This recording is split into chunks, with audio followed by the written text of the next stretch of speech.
اعوذ باللہ من الشیطان الرجیم بسم اللہ الرحمن الرحیم. ہاں جی. وَإِذَا اخْتَلَطَ اللَّبَنُ بِالْمَاءِ وَاللَّبَنُ هُوَ الْغَالِبُ يَتَعَلَّقُ بِهِ التَّحْرِيمُ فَإِنْ غَلَبَ الْمَاءُ لَمْ يَتَعَلَّقْ بِهِ التَّحْرِيمُ.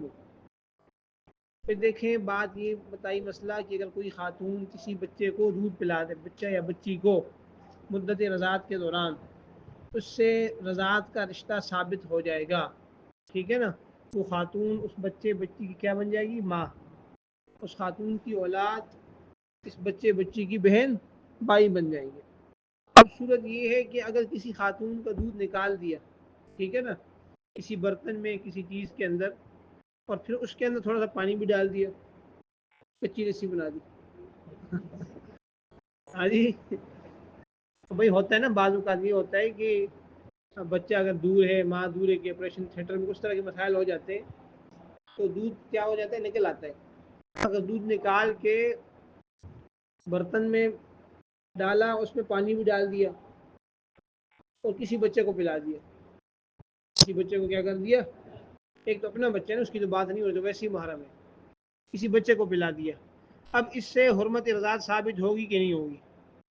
اس کا یہ مسئلہ بیان کیا کہ بھئی اس میں دیکھیں گے کہ دودھ زیادہ ہے یا پانی زیادہ ہے، غالب کون سی چیز ہے. اگر دودھ غالب ہے تو پھر حرمت رضاعت ثابت ہو جائے گی. دودھ غالب نہیں ہے، پانی غالب ہے، پھر حرمت رضاعت ثابت نہیں ہوگی. بات سمجھ آ گئی ہے؟ آسان مسئلہ مشکل ہے. وَإِذَا اخْتَلَطَ اللَّبَنُ بِالْمَاءِ، اور جب خلط ملط ہو جائے، مکس ہو جائے دودھ پانی کے ساتھ. لبن سے مراد عورت کا دودھ ہے. واللبن هو الغالب، اور دودھ غالب ہو. واو حالیہ ہے اس حال میں کہ دودھ کیا ہو؟ غالب ہو.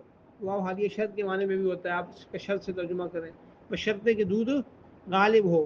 یتعلق به التحریم، تو حرمت اس سے ثابت ہو جائے گی، معلق ہو جائے گی اس کے ساتھ حرمت، ثابت ہو جائے گی اس کے ساتھ حرمت.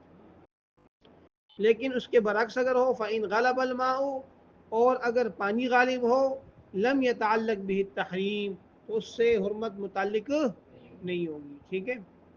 اگلا مسئلہ، پہلے تو ملا پانی کے ساتھ. ہاں جی. اب اگر کسی کھانے پینے کی چیز میں ڈال دیا. وَإِذَا اخْتَلَطَ بِالطَّعَامِ، اور اگر دودھ مکس ہو جائے، خلط ملط ہو جائے کھانے پینے کی چیز کے ساتھ. کھانے کے ساتھ کس کے ساتھ؟ یعنی ایک تو لیکوڈ چیز ہے نا، اور ایک ہے سالڈ چیز. ٹھیک ہے نا. کھانا جیسے روٹی ہے، سالن ہے. تو لم يتعلق به التحریم، تو اس سے حرمت متعلق نہیں ہوگی. وَإِنْ كَانَ اللَّبَنُ غَالِبًا، اگرچہ دودھ زیادہ ہو. یہ کس کی رائے ہے؟ عند ابی حنیفہ رحمہ اللہ، امام ابو حنیفہ کے یہاں. امام ابو حنیفہ رحمۃ اللہ فرماتے ہیں کہ اگر کسی کھانے میں دودھ ڈال دیا، جیسے روٹی تھی، تو سالن تھا، تو اب اس نے کھا لیا، بچے کو کھلا دیا. بچے کو کیا کر دیا؟ کھلا دیا. تو سال 1.5 سال کا بچے کھا لیتے ہیں نا. ٹھیک ہے جی.